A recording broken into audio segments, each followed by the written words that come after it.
have two main events in scene 1, Act 2, scene 1. The first one is sending Ronaldo to Paris in order to observe Laertes, and we have seen Polonius giving him, tips or techniques, teaching him how to spy. And the second point is Hamlet visiting Ophelia.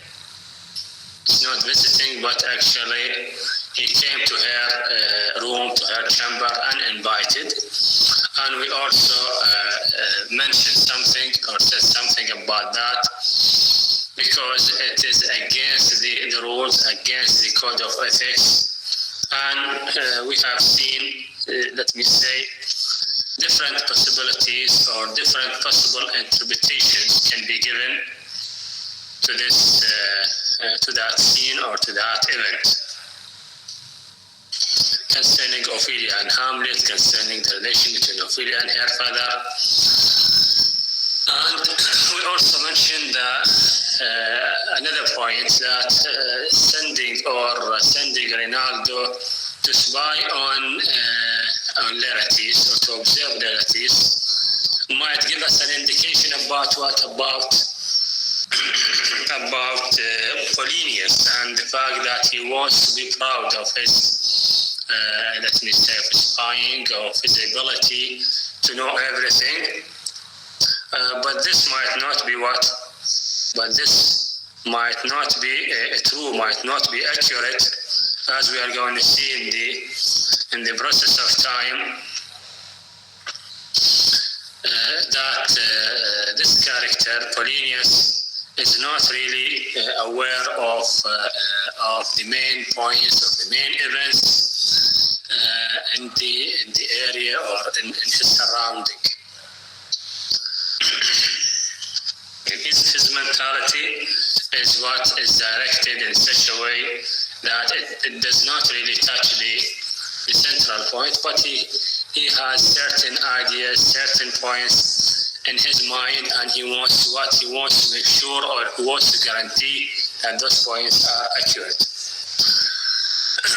And we said also that sending Ronaldo is a foreshadowing for what will happen later on in the coming scenes. Now, if you look at the screen, we have scene 2, a room in the castle. Now we have the king and the queen, Rosegras, Guildenstein, and some other attendants. And we have the new characters, Hamlet's friends, Rosegras and Guildenstein. Those characters were invited by the king and the queen in order to do something concerning what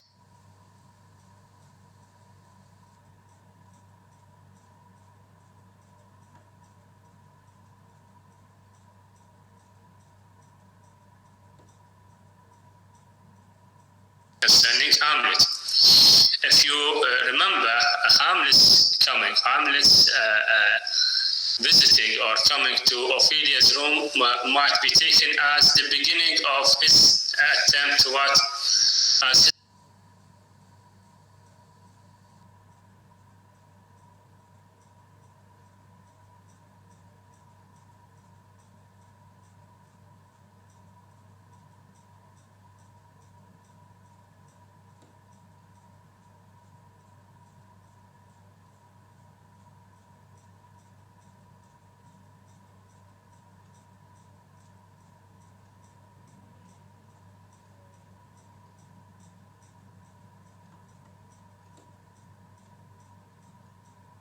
attempt to start or to initiate his plan of revenge.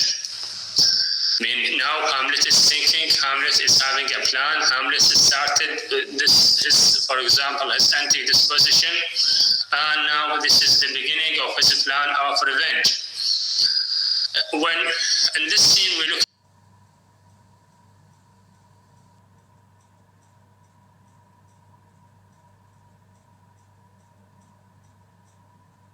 at the king, and the king it seems has already invited the friends in order to in order to spy on Hamlet. So the idea of spying, or let me say the idea of observing, is explicitly seen, is explicitly expressed in this scene. If you remember, early in the play we said that characters will start observing other characters. Each character will observe another character, and they are going to act, to behave accordingly.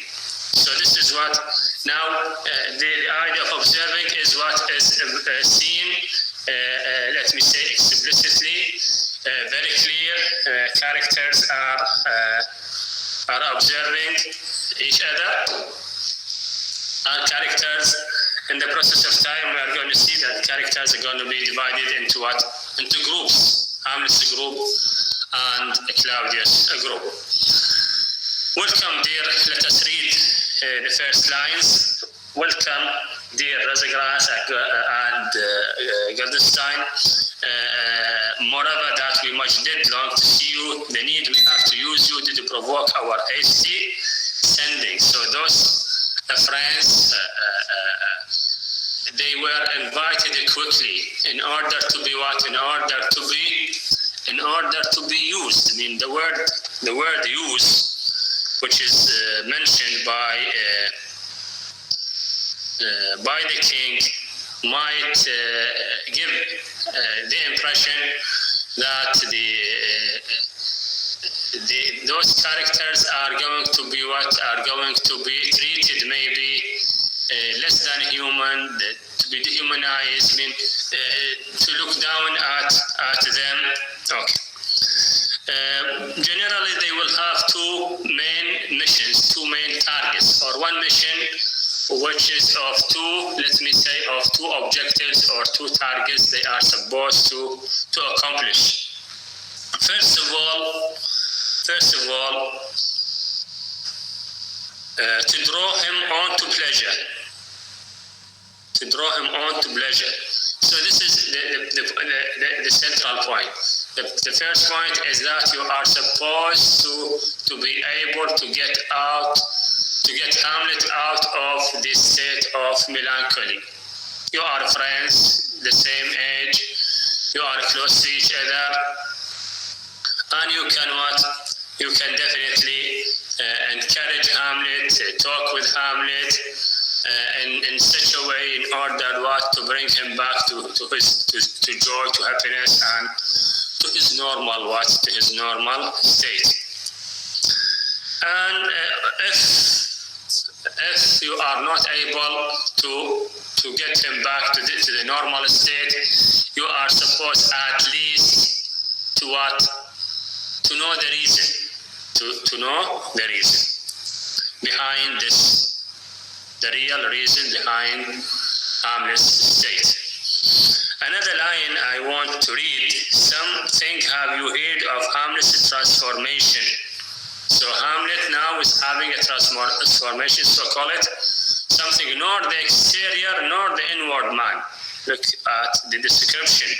Resembles that it was. So Hamlet,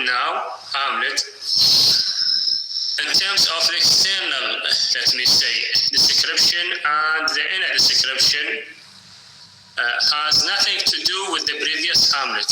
As if we are what? We are witnessing a new Hamlet. We are witnessing a new Hamlet. And the king tries to say that the reason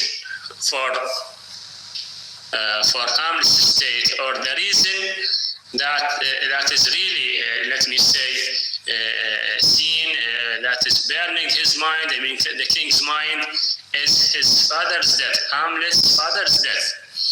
What it should be more than his father's death, that thus has put him so much from the understanding of himself, I cannot dream of. As if the king wants to give the impression that Hamlet, the main reason behind Hamlet's state is the father's death. We know very well the father's death played a very fundamental role, a very important role in the making of this melancholic state in Hamlet. But definitely it's not the main reason, or it's not the only reason, because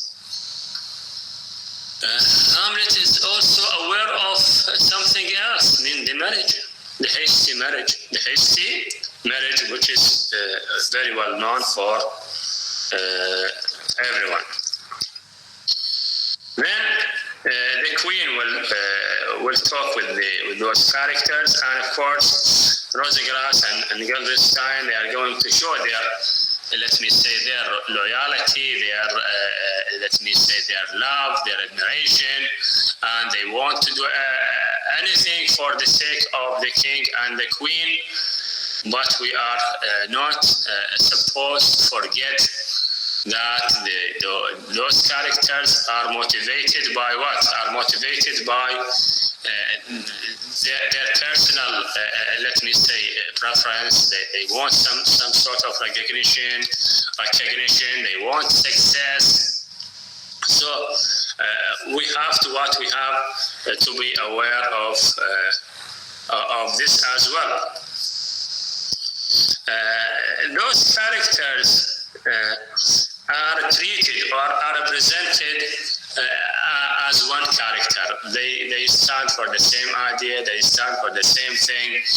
Even sometimes, if you look at, for example, if you look at the queen and the way she addresses them after the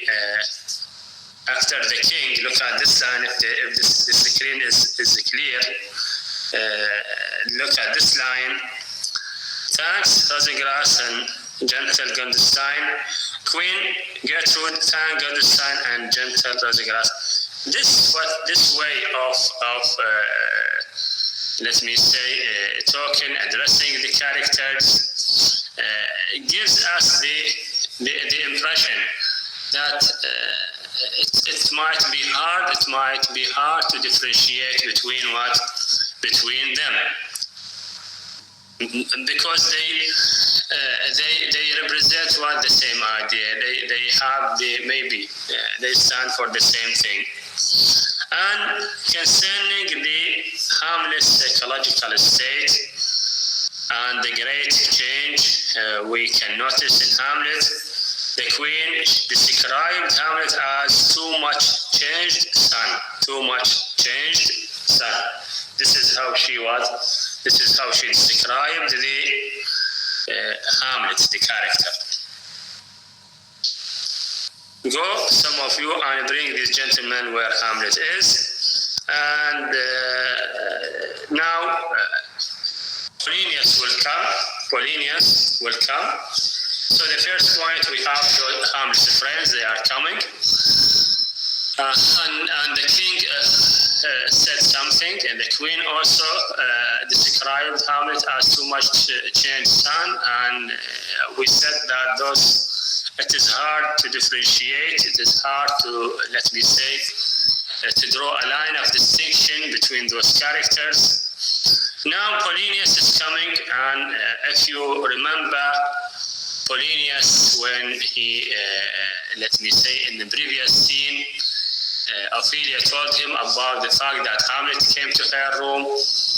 He suggested that, or he, let me say, thought that Hamlet is mad because of love, and now he is bringing such, let me say, such things, such items or ideas or theory to the king in order to convince him or to tell him that Hamlet is mad because of love.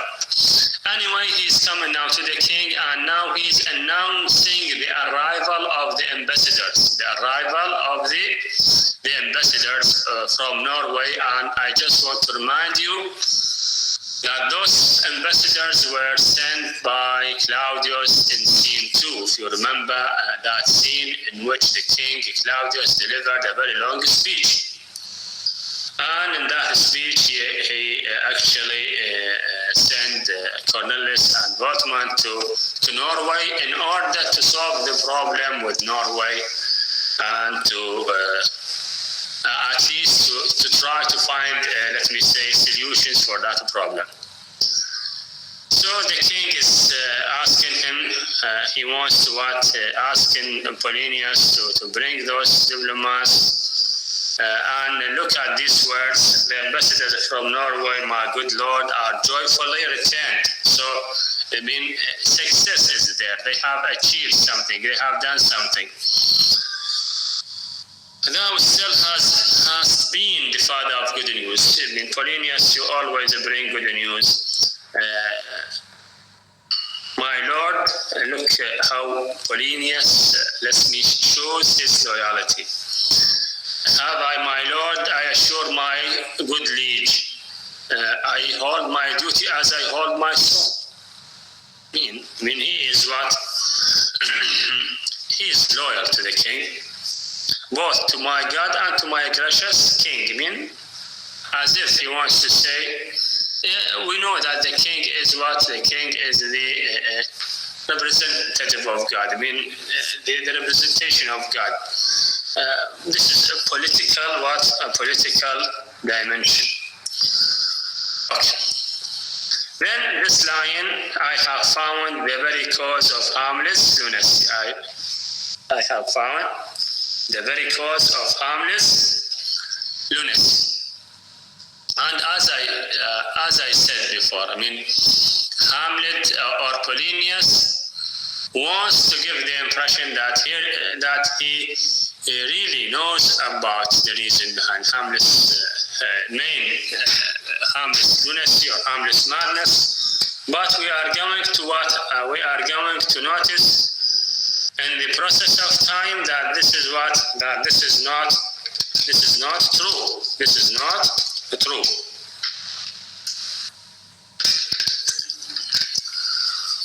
Okay. The king is eager. The king wants to listen. Wants to listen to this theory. Wants to listen to the reason behind Hamlet's madness.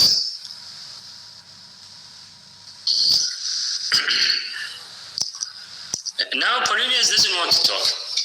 Give first admittance to the ambassadors. My news shall be the fruit that great feast.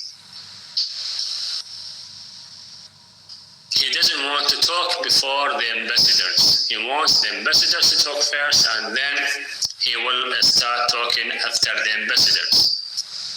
In your opinion,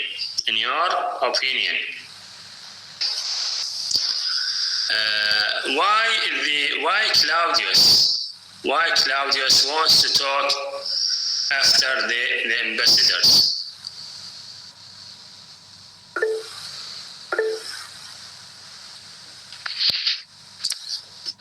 Yes, Shahad? Yes, sir. Sir, yes. Because the ambassadors will have good news for the king and the queen. So Polonius wants to make the king and queen listen to him seriously, give him all the time to talk whatever he wants. They will, because the ambassadors will give him the news. So this is a chance for him to talk much. Okay, thank you, Shahad. Yes, Wafa Salim. Wafa Salim.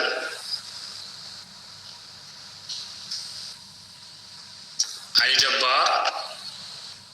Yes, because of the good news of the messenger, absolutely the queen and the king will be very excited and will have much more time to talk about their like. Yes, thank you. Yes, Shahad, thank you, Shahad, thank you, Ali Jabbar. Yes, the Polonius ayat. Yes, sir. Yes.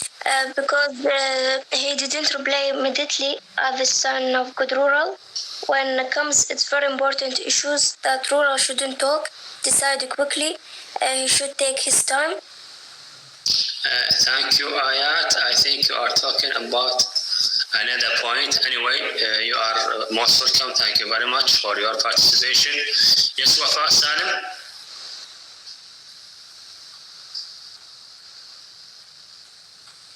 Wafa.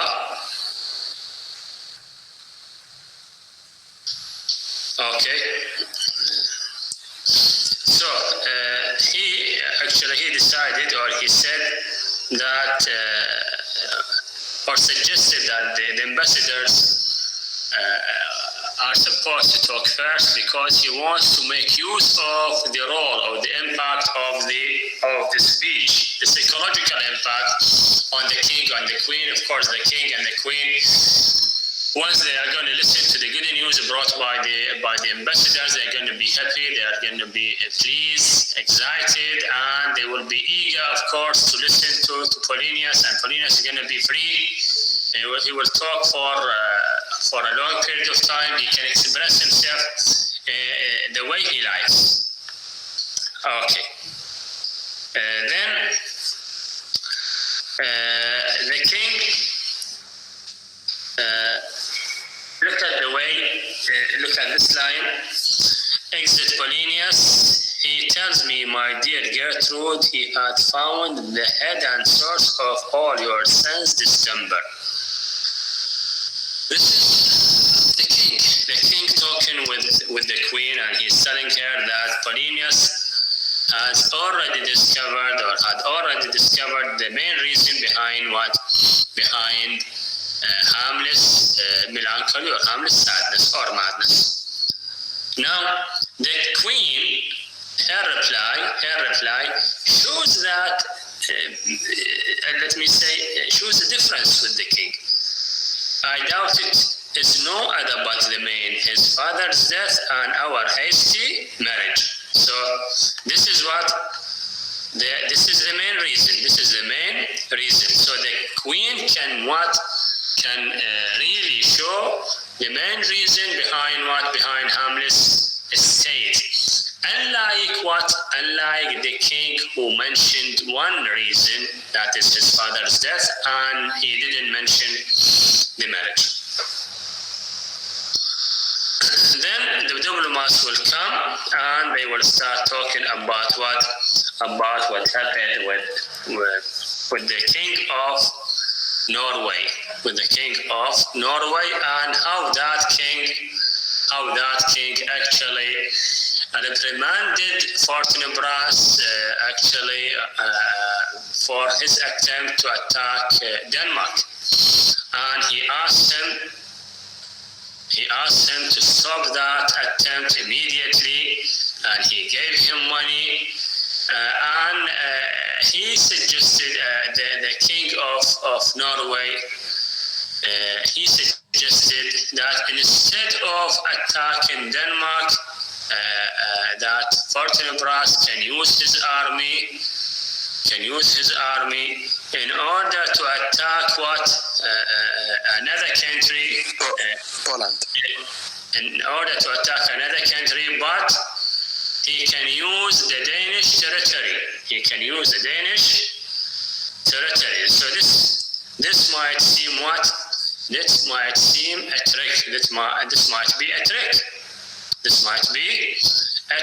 And he wrote a letter to the king of Denmark, Claudius, in order to give Fortinbras the chance, the permission to use the Danish territory in order to attack Poland, another country. But this might be as I said, this might be a trick. Look at this, giving him a paper that it might please you to give a quiet pass through your dominions for this enterprise. Now, this is a tricky point. Meaning bringing a foreign army, bringing a hostile army to your territory. This might be a great trick. And Claudius said that he is going to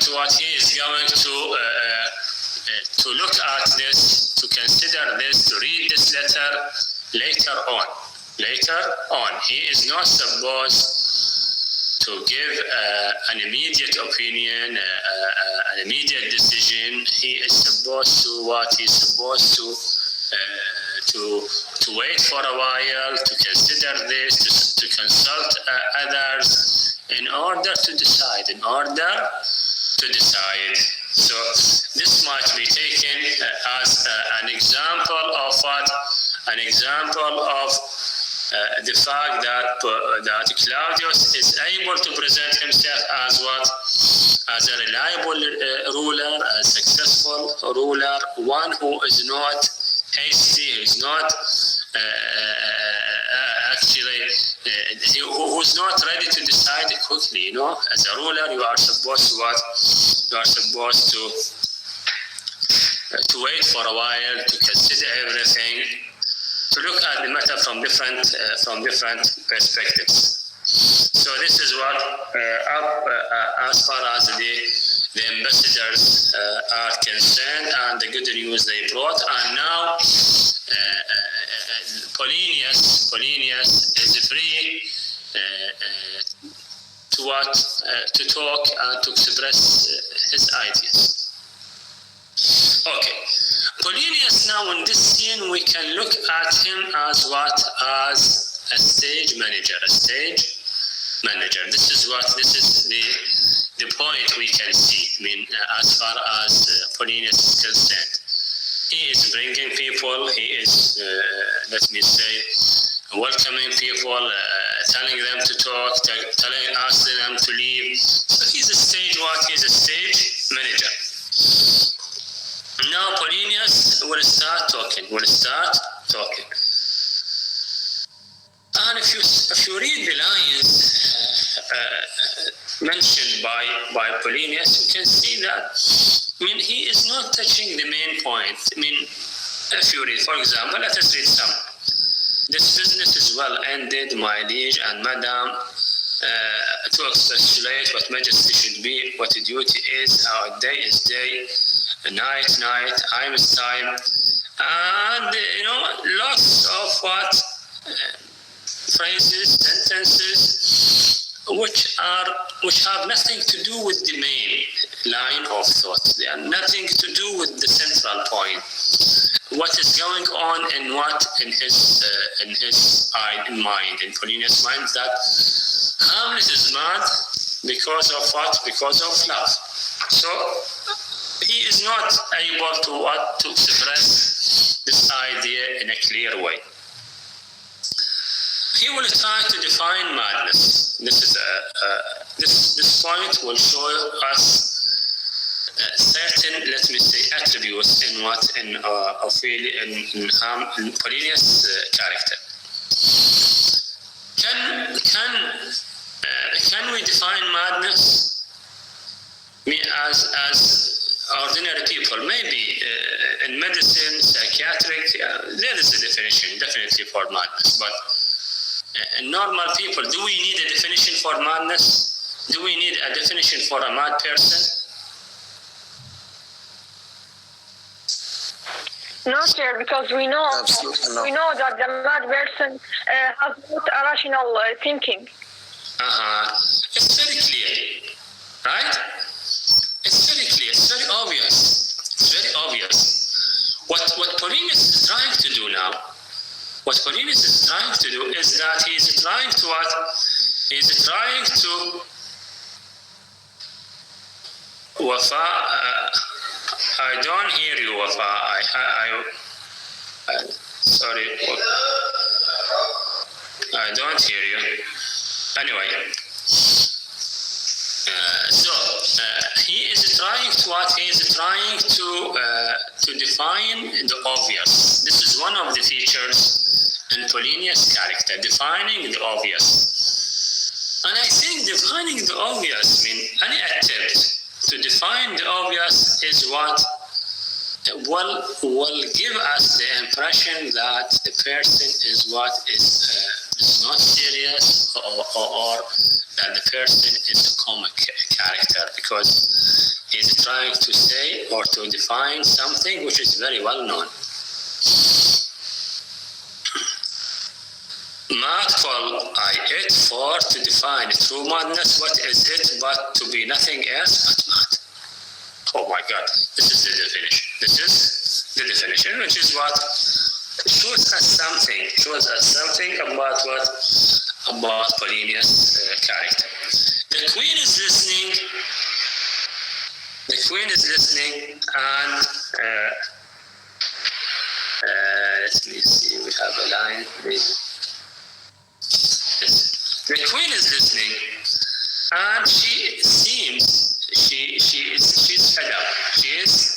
She doesn't like the way, Polonius is talking. Polonius is talking for a long time, or saying so many things, but no central idea, nothing clear.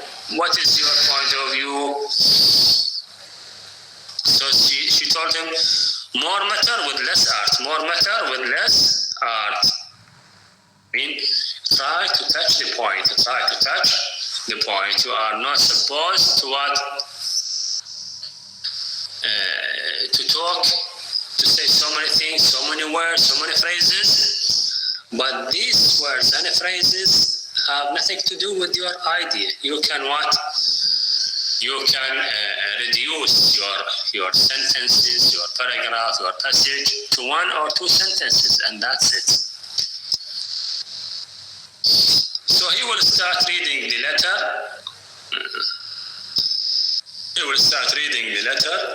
And of course, reading letters written by Hamlet to Ophelia. This is very actually shows something. It tells us something about Polonius as a father who is ready to what? Who is ready to reveal his daughter's private, let me say, issues, private matter in front of the king and the queen. So how can we describe the relation between Polonius and his daughter, and is he really ready to what? To give her the impression that he is the appropriate, the suitable father.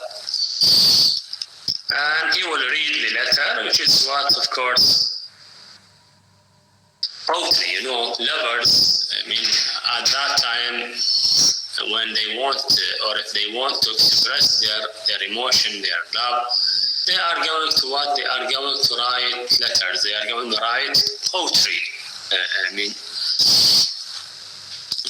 In order to what? As a sign. Maybe poetry at that time seems to be what, and even nowadays might be taken as a sign of love for lovers sometimes. And the word, if you read, I don't want to read the letter, but just the last lines. Thine evermore, most dear lady, whilst this machine is to him Hamlet. Machine, the word machine, maybe Shakespeare is the first one to use the word machine in a romantic context, because we know the word machine is often used with factories, with industry, with such things. Okay, so he is the first one to believe in this, or to use the word machine in a romantic context. Then Polonius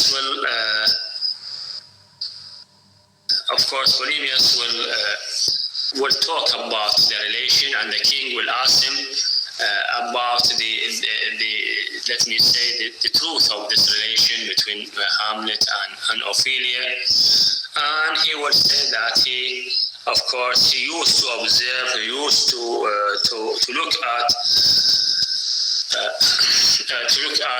Ophelia and the things with Hamlet, and he said this line. Lord Hamlet, now I went round to work, and my mistress, thus I did bespeak. Lord Hamlet is a prince out of thy star. At that time, according to their mentality, according to their mindset, they believe that each one of the people, each one of the characters is having a star of his own in heaven. And if someone falls in love with another person, so those stars have to be appropriate, have to be suitable for each other. There should be harmony in between those stars. If harmony is available, then this love will last for a long period of time. If harmony is not available, then love will disappear, will vanish. And it depends on what their mentality or lack. I mean, they believe in this. And in one of the plays written by Shakespeare, Romeo and Juliet, the character, those characters, Romeo and Juliet, were described by what? Were described by the dramatist as being star-crossed lovers. I mean, in spite of their love, in spite of their closeness, in spite of their intimacy, but since they are star-crossed, I mean, there is no harmony. The stars are not aligned with each other. They are not suitable for each other. So the relation will not succeed, and they are gonna fail. They are going to fail.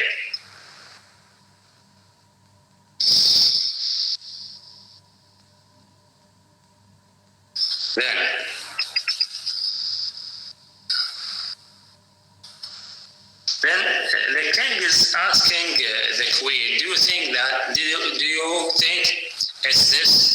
And do you think that really Hamlet is mad because of love, that he's really mad because of Ophelia's love? It may be very likely. It may be very likely. I mean, the queen is what? The queen, it's okay for her. If Hamlet is mad because of love, so this is a good indication that she is not to blame. The queen has, I mean, she believes, or she wants to convince herself that she committed no mistake. So if Hamlet, I mean, if it is true that Hamlet is mad because of Ophelia's love, so this is a good indication that her decision to marry quickly has nothing to do with what? Has nothing to do with Hamlet's madness. This is according to the queen's understanding. This is according to the queen's idea. This is her point of view. I mean, for the time being. The queen will what? The queen or Polonius will try to confirm, will try to convince them, will try to tell them that this is the real reason. This is the real reason. And look at this, pointing to his head and shoulder. Take this from this if this be otherwise. And I'm ready to lose my life if my theory is not accurate. If my theory is not accurate, I'm ready to lose my life. And again, he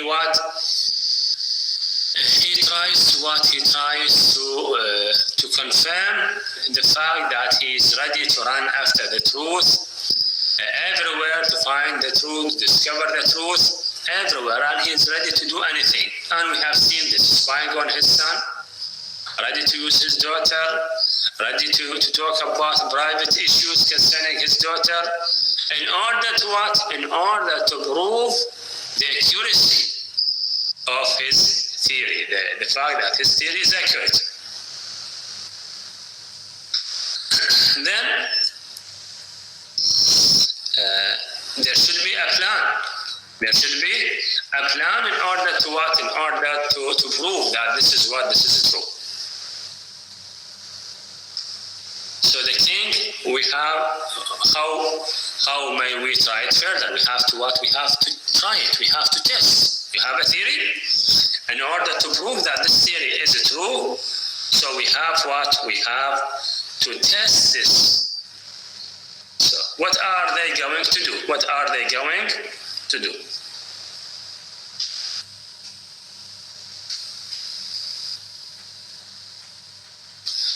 Hamlet he's having a habit of walking in the lobby, so they are going there. They are going to have a meeting to design to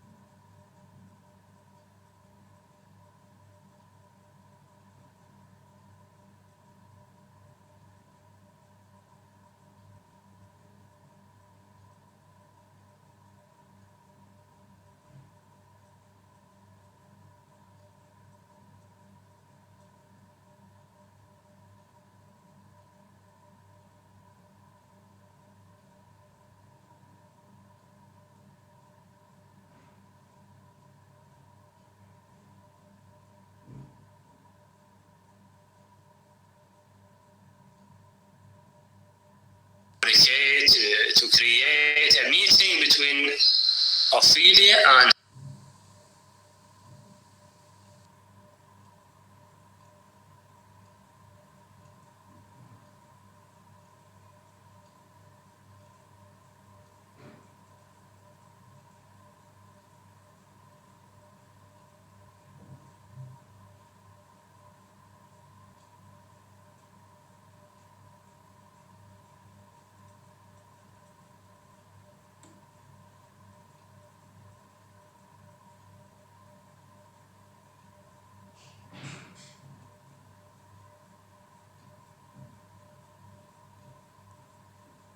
Hamlet, and they are going to hide, the king and Polonius, they are going to hide.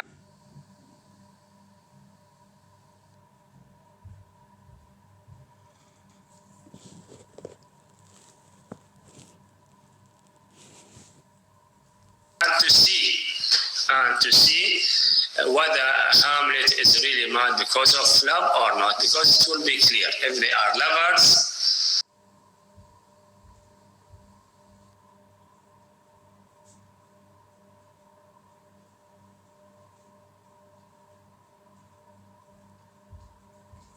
They are going to what? They are going to talk as lovers. They are going to meet each other as lovers. So it will be clear. So Polonius said here, at such a time,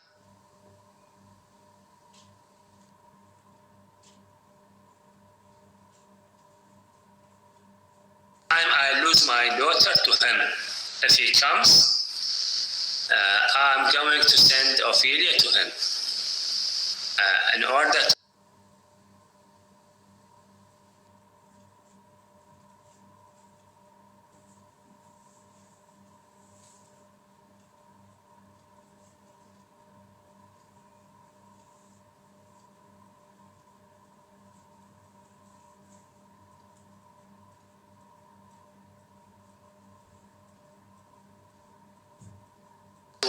in order to notice if he is mad because of love.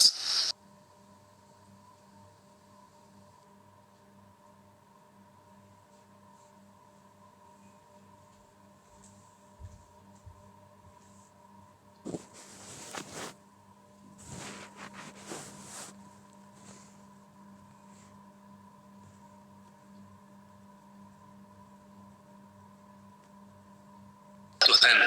If he comes, I'm going to send Ophelia to him in order to what?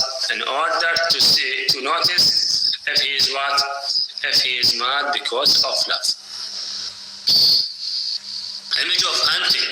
Image of hunting is clear. Image of hunting is clear, and of course it shows the fact that Polonius is ready to do anything in order to prove his theory. And again, he confirms, Polonius, let me be no assistant for a state, but keep a farm and carters, if my theory is not true or is not accurate.